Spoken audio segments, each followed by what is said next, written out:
So what I'm gonna do today is I'm going to be showing you how to remove ethanol from your gasoline so that you could use it in your small engines without fear of sugaring up the carburetors. So let's get this show on the road.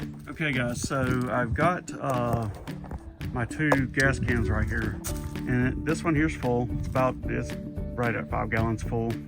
And this one is a 2.5 gallon empty one. And I'm going to be taking this one and removing the ethanol fuel, and once I'm done with that, I will prime the gasoline out of that bottle back into this one, and I will have non-ethanol fuel. Guys, so let me show you what I've done here. So I put a mark right here where the plain water is. There's been nothing in here but just plain water, and this is actually distilled water. So I put a line right there. It's barely above the watermark, but we're going to see how much ethanol and also to prove to you that we can remove the ethanol from gasoline.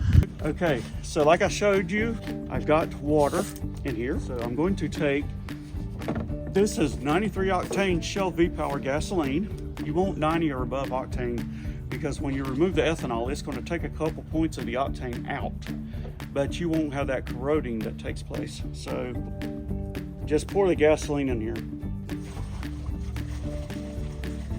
You want to fill it up, get it all the way to the top. And yes, this is a little time consuming, but it's going to save you almost $1 a gallon in many cases versus just buying it from the gas station straight from the pump.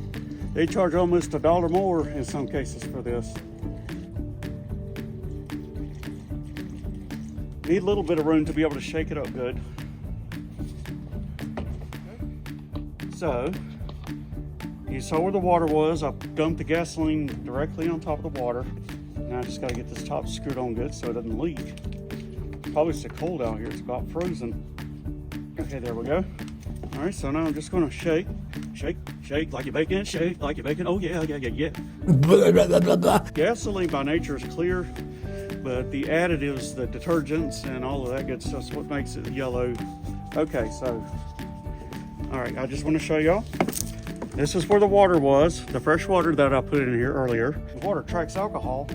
We're just going to put this here and let it sit for a few minutes, and I'll be back shortly. Guys, so I want to give you an update. It's been about 10 minutes or so, maybe not quite 15 minutes, and the process is not completed yet, but I wanted to show you something.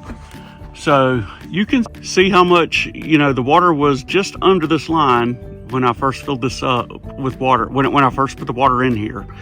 Then I filled the rest of it up with, but anyway, so you can already see the separation that's taking place when I move the jug around. See all of that ethanol, and you can see how it's kind of turned to gel a little bit. But the water was right here, and now the level has rose up to here. This up here is still working because it will be completely clear and you'll be able to see completely through it like water. It'll be yellow water once the process is done. I've got to run to Lowe's to get a few things, so I would say probably in about another 15 to 30 minutes this will be completely done, and I will be able to add it to this gas tank as totally free ethanol fuel. Alrighty guys, so I'm back from running my errands, and I've got my siphon right here. I've got my gas tank here. That's going to be ethanol free fuel. And this is what you want the gasoline to look like. It is 100% clear. You can see through it.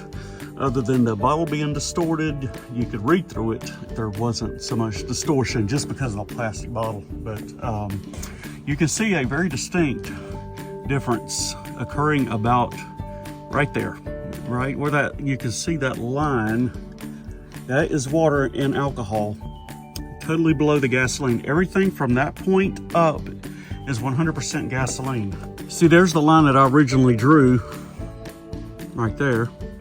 That's where the water was when I did this, and now it's up to here with any water and ethanol that was in the gasoline. So water's at the very bottom. The ethanol would be on top of the water, and then the pure gasoline is the lightest of all three liquids, so it is on top. Guys, when I'm doing this, I'm going to have to be careful. I will have to keep the siphon within an inch or maybe a half an inch above that line. Otherwise, I will wind up pulling that back into the gasoline, and I don't want to do that. All right, so we can have gravity's assistance, the assistance of gravity. Put that there. I'll be so glad when spring gets here. I'm gonna very gently take this off. You know, anybody knows these kerosene siphons have been around forever, but you can use them for whatever. I actually had to trim the end off of mine. It had that tapered edge, so I just cut it even. So yeah, this is probably the hardest part right here, is making sure that this is done exactly right, so I do not mix alcohol or ethanol and water back into the gasoline.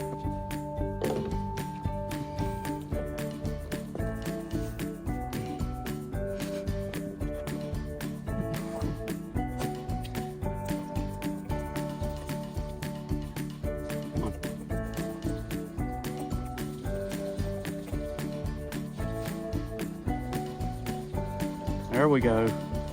That's what I was wanting right there.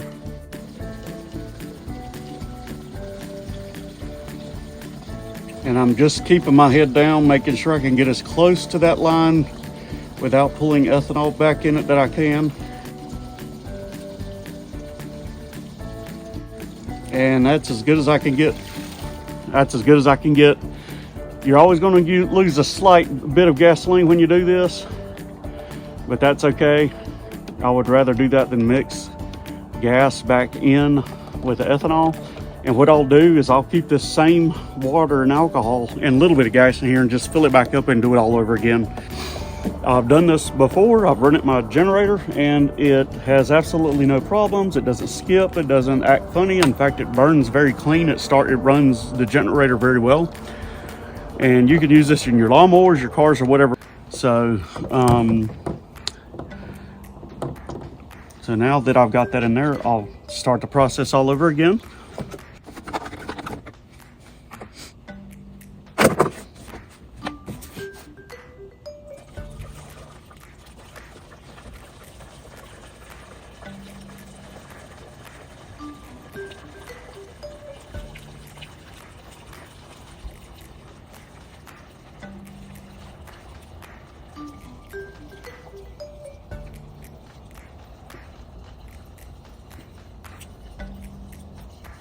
A little bit more in there.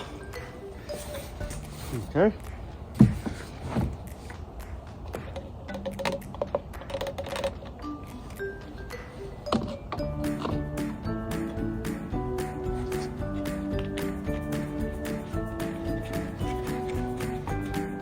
Get that tight so it won't leak.